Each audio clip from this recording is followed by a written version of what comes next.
Welcome to 1+1. I'm Kurt Fearnley. We're in the Barossa Valley at Maggie Beer's farm. Maggie is a national treasure. She has reinvented herself over her 70+ years. Maggie has grit. She is bold, and she likes to take risks. We talk about life, love, and loss, and of course, her recipe for success.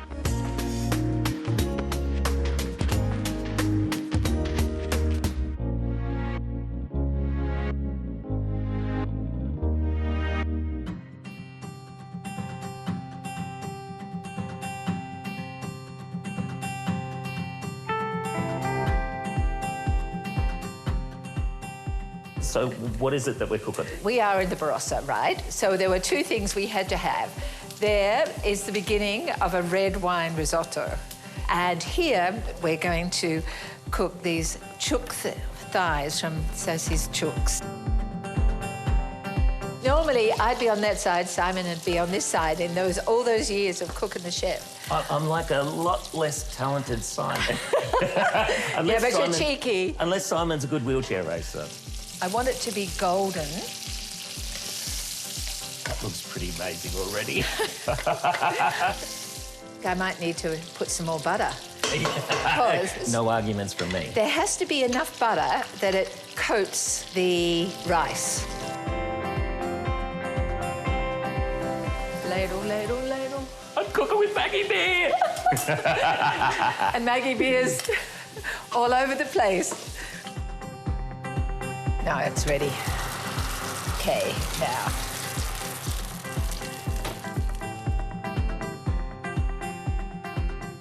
So I have 5 dams with 5 different fish. I have catfish, perch, bass. Catfish. Of course, catfish are one of the great delicacies, and I've never been able to get my hands on them. So, well, someone's invited over to my house. And yabbies, and I can teach you about the mustard from the head. You are more than welcome at any point.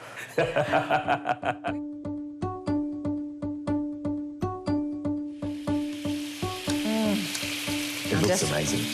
Just put this, I'll take some time, and we're just some juices for the butter and the verjuice. Oh, see how it all goes. I'm very impressed you haven't picked at any of the food. Oh my God, this is so hard. I can't do a dish like this without that final flourish of really robust extra virgin olive oil. I really want you to taste it. I would love to. And because my mouth's watering. Remember, sharp. And then...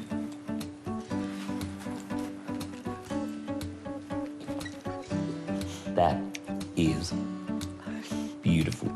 Okay, now, this isn't hot. I'm definitely going for the skin as well. Yeah. The skin. That is amazing. Try the fig. See, I love it when people love food.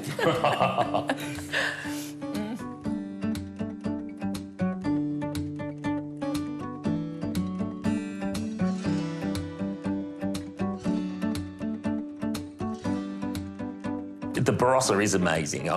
This is my first time here. First time? It is. Gosh, it's so beautiful. It is. So I have to start. Why a pheasant farm an hour out of Adelaide? Well, it used to be an hour and a half, which was even worse. But why a pheasant farm? Colin had this vision of farming pheasants when we were living in Sydney after we married, and he wanted a reason for leaving Sydney and coming back to South Australia. The Barossa was always beautiful, and so I was happy to come, but it was Colin's total idea. You married after 16 weeks. You've been married for 51 years. Yes. Are you and Colin really similar or polar opposites? Polar opposites. Yin and yang. Yin and yang. What part is the opposite? Well, I'm kind of driven, obsessive, and Cole is far more laid back, and he has just the best sense of humour and wit, and he makes me laugh every day. And I'm that obsessive part of me is I'm not serious, but I'm that drive, and he makes me laugh at myself, and that's a really good thing. The one thing we're the same as, though, is the fact that we're both risk takers and we're both lateral thinkers. So ideas really matter. So polar opposites, but come together on that. We're sitting in the place where your restaurant used to be. Yes. Was there always the plan when you created the pheasant farm that there would be a restaurant attached? Absolutely not. I've never been trained to cook, but I cooked all my life. I had a wonderful food life with my family in Sydney growing up, but it was only when it was right in front of me. Colin was farming and no one knew how to cook them, but I never thought of not. I just did it instinctively. And so we started with a farm shop and then had the audacity, with no experience, within less than a year to make it into a restaurant. So learning one step ahead of our customers most of the time. And how hard was it in those early years of creating a new restaurant?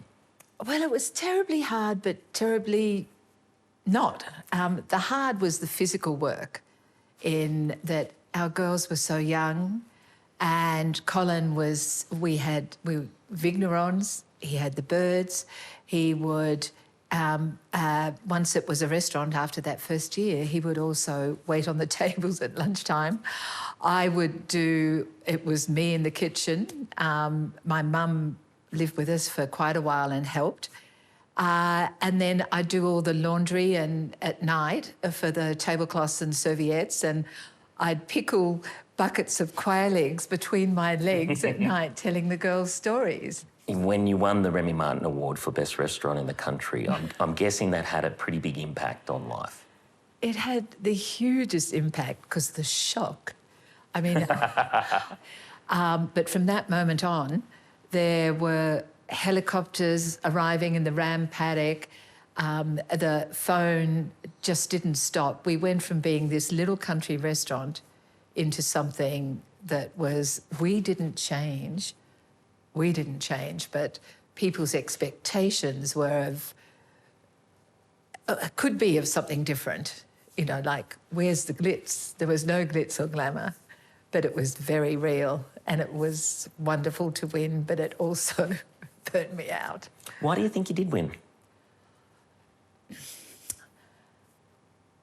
Because I'm a produce-driven cook, and I just go with what I have to hand, and I have a feel for food, and the produce is the star. I've got an eye as well, but I don't have technique. Everything was from the farm or from our neighbours, or there were wild berries we'd picked in Williamstown, and I used everything from, some were foraged. I mean, this is way before foraging was in. The simplicity, I think. You mentioned the helicopters landing, the growing expectation, Yeah. and the burnout as well.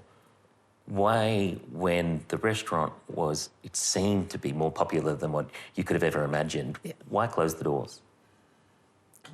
Well, I had an amazing team around me particularly that last year. I mean, I could have, if I have been able to step back from the stoves, we could have gone on forever, or not forever, but we could have gone on and reaped financial benefits for the first time. But I am that obsessive person, and I wouldn't leave the stove. So Colin came in one day and said, "It's the restaurant or me." And I didn't even blink, as much as I didn't ever know what I was going to do without it, but it was okay. And I had a proviso. I chose 4 months, and I said, we're going to promulgate this everywhere, and I'm not going to give anyone any choice, and I'm going to cook what I want and go out on a high. And we did. We did. And so this wonderful creativity of those last 4 months where everyone was begging to come. Oh, I like that. So going out on that high, it was the day before our youngest daughter's 18th birthday.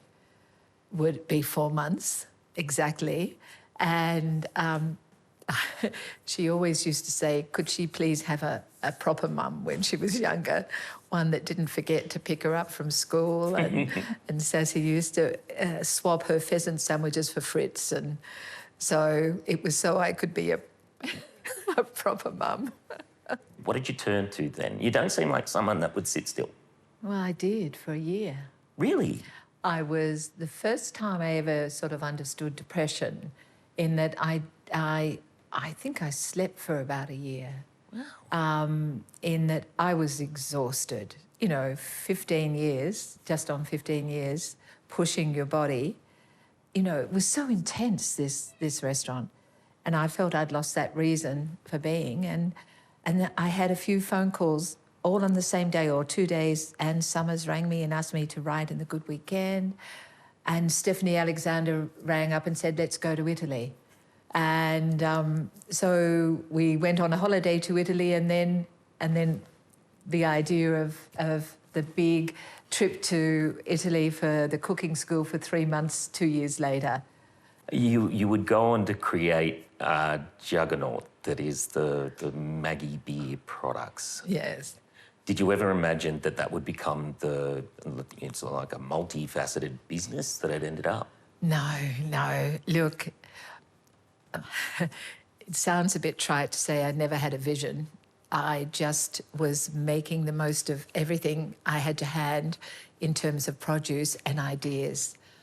I just love ideas, and I found I had the ability to scale up an idea and not lose flavour. And so I reckon it was only about 10 years ago when someone said to me about the strength of my brand. I had no idea, because, there was no such thing as social media. We didn't do any marketing. I just believed in what I was doing and always on to the next and always wanting to do things better. I'm very annoying. Part of the energy that I have is always seeing how we can do something better, because that doesn't mean I'm dissatisfied. It means that I can see that we never stop learning. I understand you've stepped slightly away from the Maggie Beer products. How do you feel about that? You are a perfectionist. Yes, yeah. Well, can I tell you, for someone, it was a very hard decision that we made a couple of years ago, that our children didn't want to have the business. It was important, and we had no succession plan. And so we knew that we would need to sell one day. And then we had and have the most amazing management team. And I know I went seeking the CEO, and this fabulous woman and a team of women, as a matter of fact. There is a very strong man there too, but these people have exactly the same ethos, even though I don't, or Colin and I don't own it anymore. I'm still involved in it and always will be, because it's here in the Barossa. And my production manager, operations manager, started with me 20 years ago, and her belief, everyone else's belief, it's not just coming from me, it's from everyone. So in standing back, this was the time with such strong leadership.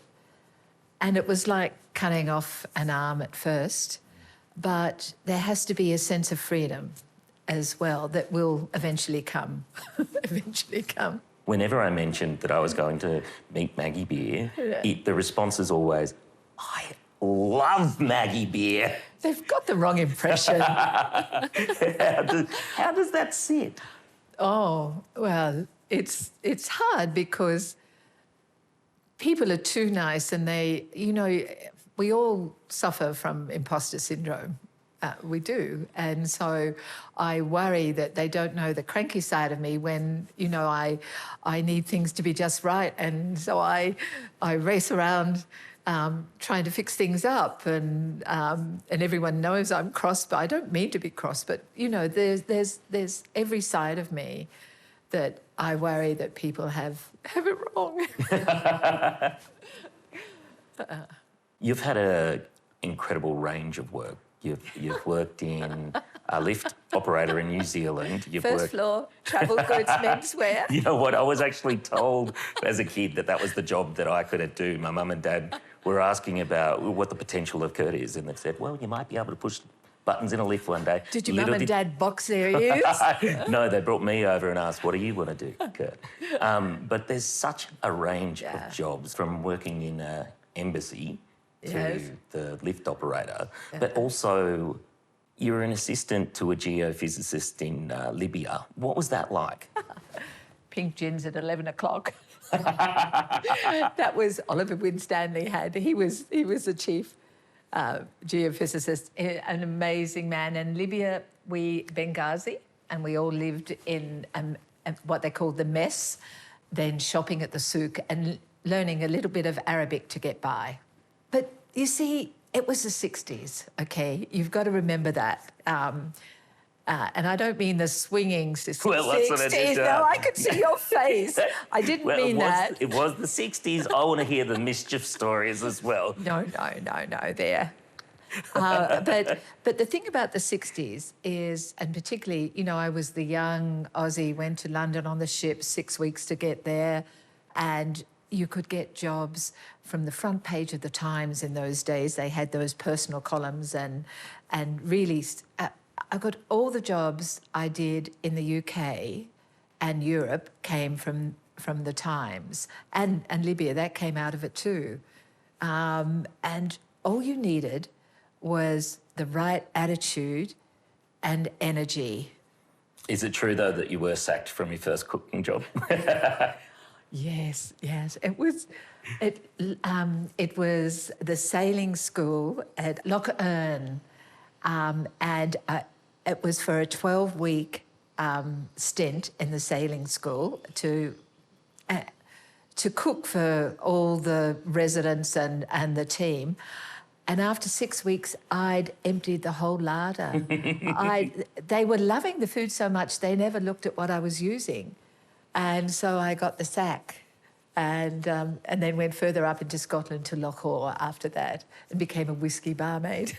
Are you still using everything in the pantry? Yes, yes. Like, I can't bear waste, and I'm also driven by flavour. So, you know, it's so easy to use everything. You seem like you're an adventurer. Did you inherit that adventurous spirit? Is that from your parents, or...? You know what?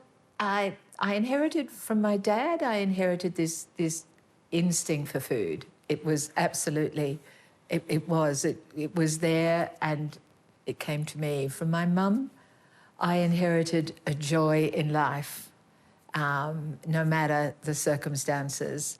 They worked so hard. There wasn't a lot of adventure in their lives, but there was music and joy in terms of food.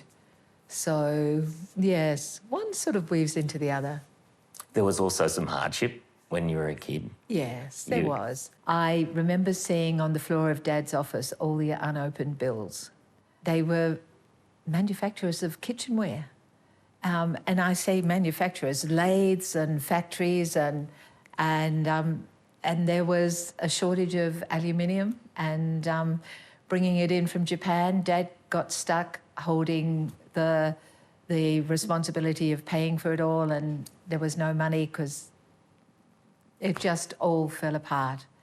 And because of that, the only thing that I struggled with losing everything, as we did, sort of overnight really, was the fact that I was never able in 15 years to hand a bill to anyone. I can't talk money, and it's all about, I see Dad's inability to cope with the bills on the floor unopened. Never forget it. It seems funny to say, but the hardship and leaving school at 14, and my older brother Peter left school 2 years at 16, and we kept the family with the help of my Auntie Glad. But I didn't know what I wanted to do, And it just seemed part of what we needed to do, and it gave me incredible grit for everything else in life. So I was the great survivor. It was harder for both my brothers, but I was the great survivor because it just gave me that push to try different things. Did you need to do that because your parents lost the business? Was it almost forced? Yes, well, the leaving school, I was offered a scholarship to stay on and go to Fort Street High School in Sydney. I lived in the western suburbs, and my parents said no. Oh, this is going to sound awful, no, because I'm just a girl. But they also believed in me. It was just of the times. You know, it wasn't extraordinary. It was... So I was always searching because of it, because I didn't get a chance for further education and go on to university, for which I suffered for a long time in my head that I wasn't good enough because of it. But I got over that. How'd you get over that? Well, it was Colin, really. Because this belief he had in me, and he encouraged the fact that I used to think very quickly and I had a great memory, and he believed I could have done anything. And so sometimes it has to come that way. If it doesn't happen from your parents or from your schooling, it has to come from somewhere else, often for a woman. You mentioned about how there was always food, and food was inherited from your dad, or at least the love of food. Yes. You were able to pass that down to your children. They would become successful businesswomen, but still based around food. Food, yes. And both of them so smart, and all I wanted was them to go on to university. And they didn't, because it's about being small business people beget small business people, I think, beget small business people. And it's about adrenaline and drive and not having someone tell you what to do, you know, all of those things, ideas. And so they didn't. Yes. And Ellie's running the eatery next door. Yes. What's it like seeing it open again after all these years? Well, it's great. The food that Ellie does with her, with our chef, Tim, it's wonderful because it's that combination of the freshness and the simplicity, but creativity that Tim has, and the flavour profiles that Ellie has. She has a great palate, but she pulls everything together. She was never the cook, but a fabulous palate. Do they have to fight to keep you out of the kitchen?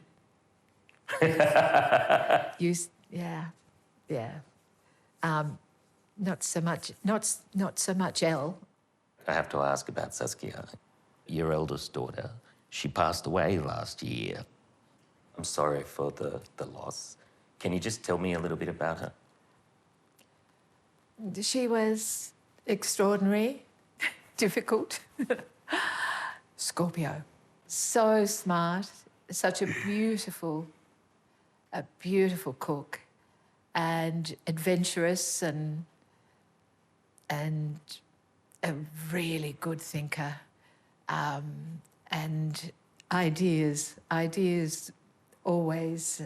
Ideas were the cornerstone of the Beer household.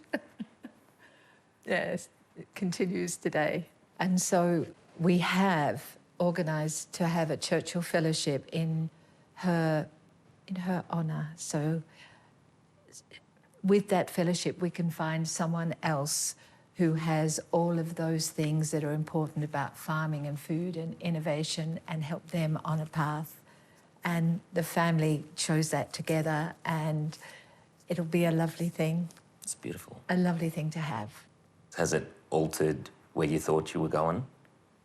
Yes, you know, COVID has been the greatest gift to us, of not going anywhere and being home, and realising at 76 I don't see retirement, but I want more freedom. I don't think that you're somebody that will ever... You seem incredibly determined to change the way that we see aged care. Yes, I am.